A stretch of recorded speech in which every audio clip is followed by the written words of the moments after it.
And welcome to our CBS 6 Facebook feed. This will be the first of 5 sessions with the candidates for Richmond Mayor's office. Tonight I'm joined by Tracey McLean. She is one of the 5. We just spoke on CBS 6 News at 7, and now we are resuming that conversation, but also taking your questions on Facebook to find out a little bit more about what her plans are for the River City. So, Ms. McLean, thank you so much for coming back.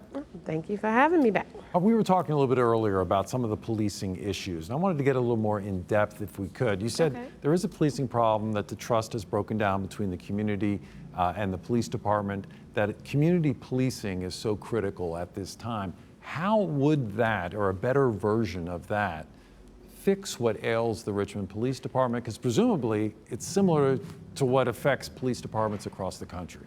Well, the biggest thing is we have the police doing a whole lot of jobs that they're not qualified to do. So I propose to economize and rebuild the police. And that is, how we start that is putting in a mental health unit, also social working unit, so that when the calls come in for domestic violence or mental issues, we will also have them assist the police, but it won't have to be as many police. They will be deemed as second responders. Also, I would like for the police to take assessments and evaluations. Also making sure. Almost like a renewal of a license type thing? Well, yes, but renewal of yourself. Police are people too. And because of that, they go through and carry a lot of emotions, a lot of things they bring from home or whatever. And it's very important that we have them, when they're on the job, that they're thinking of exactly what's happening on the job. Not being able, not having to worry about what's going on in their life, whether, it's been a bad experience and so on and so forth. We want them to have people to talk to. We want to make sure that they don't have racial issues or they don't have violent issues.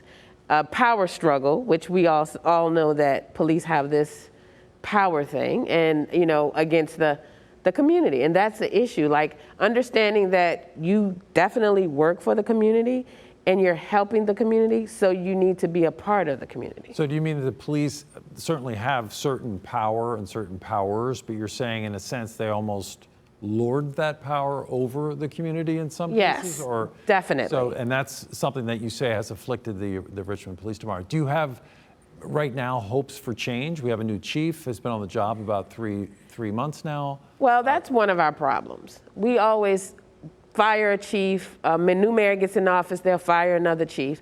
I've seen a few chiefs, chief of police that have lowered crime down to 40%. I've seen them made the community, policing community, and then they fire them. That's not how we should do business. We shouldn't have a police chief that has to worry about their job. We just want a police chief that's gonna do your job. And if you do your job and you care about the community, we want you to stay here. It's just like if you had a football team. You keep changing the players, you're never gonna win. It's time for Richmond to win. And speaking to some of that issues of social unrest, not just the policing element, but also the inequities that we've heard so much about, really amplified in the wake of the killing of George Floyd back on Memorial Day. You've talked a lot about some of the inequities that you try to solve, education, housing, jobs. Where would you start? What's the most critical piece that you think is the glaring inequity that we saw manifest in all those thousands of marchers throughout the summer? Well, the biggest thing is in Richmond, we have something that hovers over us. And what hovers over us in Richmond is a racial injustice for years. And so first, I would like to offer the African American community an apology because it's been a long time coming. This was the capital of the Confederacy. Correct. And then I would like to offer local reparation. But local reparation is for the community to have true equity so that we can be truly equal, just to give a fair chance. Some people, all they want is a fair chance. It's not about giving anyone a free ride, it's just giving a fair chance. And so when you start 401 years behind. You got a long way to go so that you can get an opportunity just to say, okay, I can get a house like you can get a house. And is this so it's a local Yeah, reparation? local reparation. Because obviously we've heard a lot about it at the federal level. Right. Or at least some about it at the federal level. So how would that work? Is it a pool of money that would come from a budget? Is it money that was raised? Is it something that's on a ballot box, a referendum? Is it? Okay. Well, I basically definitely want to speak with the council about that to make sure that where we're getting it from. But we need it so bad that I would take part of my salary to start it off. It's that important because we need to offer funds. We need to offer a tax credit for health. We need to offer a tax credit for life insurance. We need to offer education so that each resident would understand how to pick the right life insurance, how to pick the right health insurance, how to have skill building, training, just to live. For so many years, African American people have just been surviving, and it's time for them to live.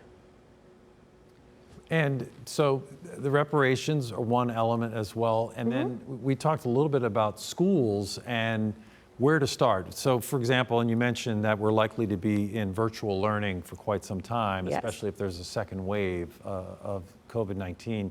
And it seems as if the have-nots are likely slipping further behind when things go virtual, even if they have an internet connection, even if they have a computer screen to sit next to, because so many elements of the support that they count on are simply not there. They can't exist in a world of social distancing and that's virtual, basically. So where do you start there in terms of equalizing the playing field? Almost as if we have one hand tied behind our back because we're not able to intervene the way we might have. Well, the first thing is we have to make sure that we offer the equal property. So in other words, everybody has a laptop, okay? Everybody has an opportunity to have on, maybe we set up one-on-one sessions for those who are falling behind. With the schooling, you have special education, the children with IEPs. It's a lot that we're behind the 8 ball in. So me being a mother of 10, I know that it's very important for some students, they have to be in class. We have beautiful parks. If we can do social distancing and have some classes on the outside, small, but just a few days a week, not many, in front of the computer too much will mess with the kids' eyes. We want them to be healthy. We want them to understand that this is not forever. This is just temporary, but we want to make sure that we're teaching you so that you're the future. And so if we can't get them past this, our future doesn't look too good. I want to check in with Jake and see if what might be happening over there in your corner of the room. It gave you a chance to weigh in as well. Yeah, though still looking here at the CBS 6 Facebook page. If you're watching on Facebook, please send us your direct questions for Ms. McLean. We'd like to hear from those. One person did say that they are actually supporting one of your opponents in this race, the incumbent, Mayor LeVar Stoney. Said they like his leadership, and I wonder then, what might your critique of the mayor's first term be, and why do you think you could improve upon that? Well, the biggest thing for Mayor Stoney, I respect the man. He's a numbers man. We tend to like to make sure, look at him, that for him to solve problems for people. He's not a people's person. He's not a community-drawn person. He won't go out to the community. I do not understand how can you govern a community that you're not a part of. And it's very important that you go out to the community, you talk to the residents, and you become part of the community. So there's a sense out there, you and others feel, that Mayor Stoney is not doing events out in the community. He's not reachable. That's a lot of the complaints I've had. He's not reachable. He's a numbers guy. He doesn't cut the fat off budgets because he's a numbers guy, and that means he's going to get it done with no matter what the cost. Well, the cost should not be the community, by no means. We have homeless people. We have people who were getting put out with evictions, and then he removed statues of $1.8 million. I could have really, cut the fed out of that, maybe for $600,000, and we can, put some people in some, in some homes. Well, so I want to get back to evictions and housing in just a moment, but you mentioned taking down the statues. Where do you stand on that? The mayor invoked emergency powers to do that, saying that once, and it was after the city council actually had the opportunity to weigh in, they demurred on the first day, July 1st. The mayor then invoked emergency powers, saying, they're a health risk or a safety risk. Someone had already been injured in Virginia Beach, I think, at that point. Mm-hmm. And how do you feel about that, the way he went about doing that, apart from whatever the contract was? And that's another issue where some said, it was basically a one-bid contract, and the mayor's office pointed out that nobody else was really willing to bid because it's a contentious issue, mm-hmm. for sure. And he was unaware of who actually controlled that company, a donor. So do you have a critique of the way that happened, or just the cost, or just that it wasn't necessarily time to take them down when there are other issues that the city is facing? Well, for me, it was more the cost. I saw the safety issue. I was out in the community. I was out when the protesters were out there. I was out walking and marching. I was out there. So yes, it was a safety issue. He was correct about that. He's the mayor, so he had the choice to make. Did he want his city to be safe or sued? So that's the decision he made. That was a good decision. I do not, go against that. I only go against the amount. I just know that we could have used it for more. And what do you see in the places, maybe all the Robert E. Lee statue controlled by the state is still there. Its fate hangs in the balance for the moment, mm-hmm. but the other's gone. What do you envision on Monument Avenue? Well, I think that the community should have a say-so on what goes on Monument Avenue. We should definitely have input. For the Robert E. Lee statue, though, if it does come down, I see a gigantic waterfall. And in the waterfall, you have gold coins. And on the faces of the gold coins is the people who lost their lives, whether it's soldiers in Virginia, but it has to mean something towards Virginia. And so I think that would be awesome, and it would be a park around that, but the waterfall would be illuminated. I see. And in the other areas? Well, that would be decisions to be made with the community. I don't know what the decision are. They're going to remove A.P. Hill statue or not, because his body is under there. I think that actually having a museum for all of the statues would be good, because then whoever wants to visit the museum, they can, and we'll get revenue for them from that museum back for the city. And his body should go to Hollywood Cemetery. All right. Well, good. Let's talk now about evictions. The moratorium has ended. Mm-hmm. How do you, in the midst of this pandemic, what needs to be done to keep people from losing their homes? Because obviously a lot of people have lost work. A lot of businesses are not going to open again. What do you say to the landlord who says, hey, I've got to pay my mortgage on this building just like everybody else that owns a building? Well, I know that as far as with the landlord, I wanted the landlord and tenants to have a great, awesome relationship, because the relationship actually saves a lot of things. Some landlords are not trying to hear it. I think that we should have had a system set up, because landlords actually received money from PPP. And because we don't know which landlords did, we don't know if someone is double dipping. And so it's very important that we know that.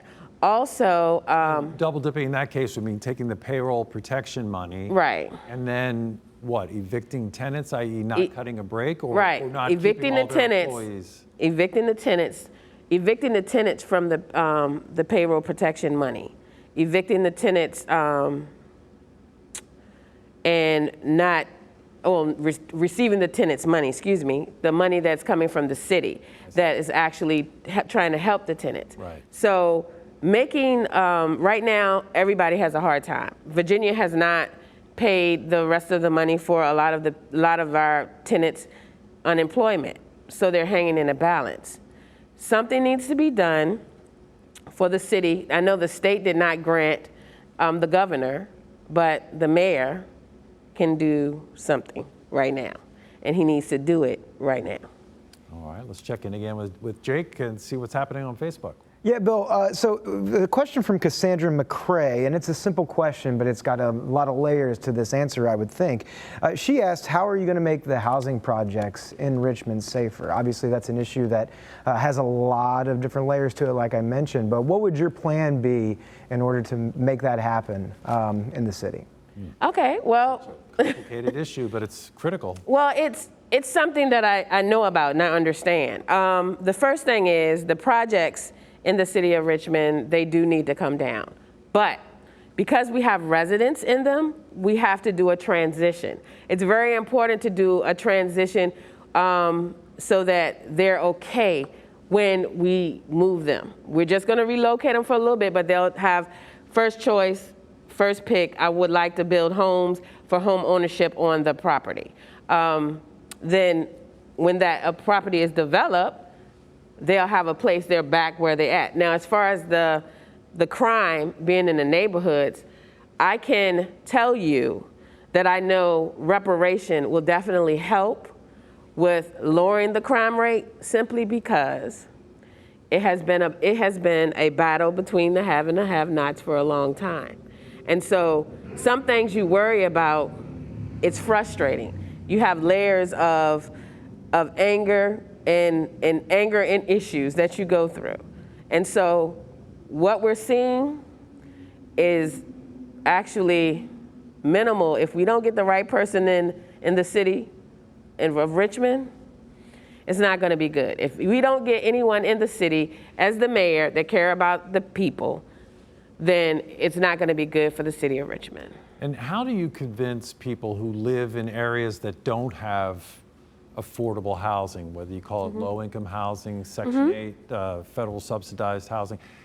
How do you convince people to say, you know what, we need to have multiple levels here in every neighborhood, or at least most neighborhoods? How do you convince somebody in the near West End to say, hey, put this apartment, maybe not an apartment complex like a high-rise, but at least something, a multifamily unit of some sort?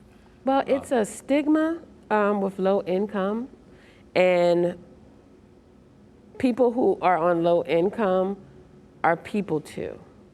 And so you have to get, the biggest thing that I keep saying is cohesive community. And I keep saying that because once you get to meet someone, you actually get to know that they're good people. You actually get to know that I don't mind living next door to you, you know?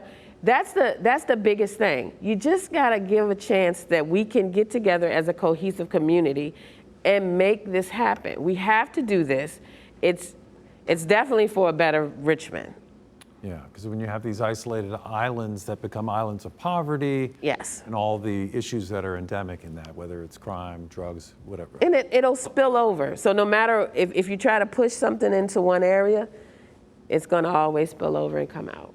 And there's obviously a price tag to all of this. Yes, it is. And you'd have to present a balanced budget to the city council. Yes. Are there areas that you see where you could cut to come up with some of those funds? Well, is there bloat in the budget or shifting of resources that you see is kind of obvious? I think that if we could actually get a higher tax payment from the state and more money from VCU, get money from VCU, like a tax in lieu payment, then that's some money towards, making Richmond a better place.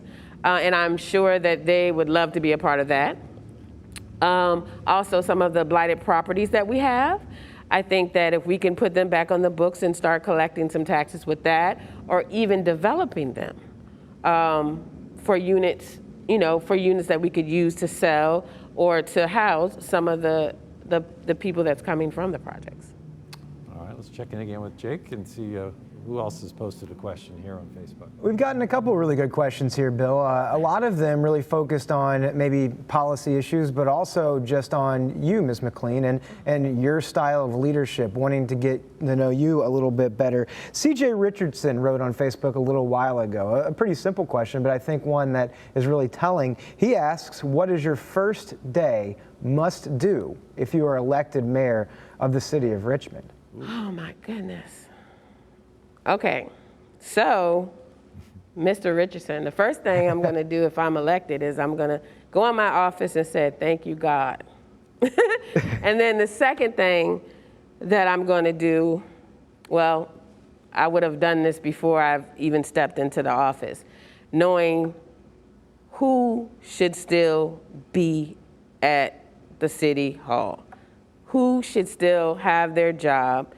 If it's a situation that they don't know how to do their job, then I would definitely go down there, meet with them, talk to them, and trying to make everything work. Mayor Stoney said that as well when he first took office, that he's going to do an audit of every department and almost, stand and deliver, kind of who's doing what and how efficient is it.